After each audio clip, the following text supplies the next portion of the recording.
conocí en un party de Madrid y me seguiste hasta Buenos Aires. Dijiste nunca me he sentido así, tía, es que tú sí quieres arte. Okay. Todo se puso intenso y yo me fui perdiendo en esos. Okay.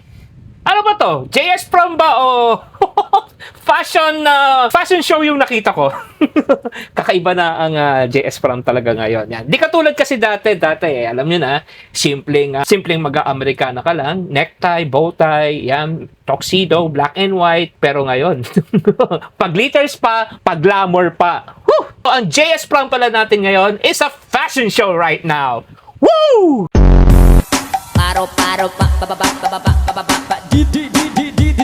DJ, you can. Iba na nga talaga ang ano ngayon, JS Prom. Yung isa, palabas dibdib pa.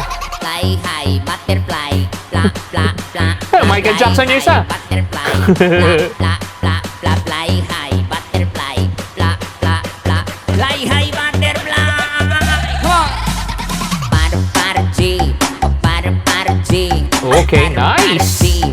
Para G. Okay guys, yan sa mga nakita nyo mga kakaibang damit na mga boys and girls sa kanilang JS Prom. Yan, sabihin nyo na lang kung sino yung nagustuhan nyo. Next!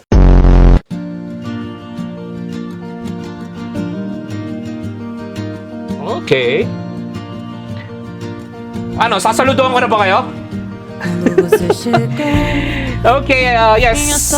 Mostly, yeah, miski naman dati, pag nagsasayaw ka, sign of respect is not touching the waist of the girl. Sign of respect po yan. Very nice.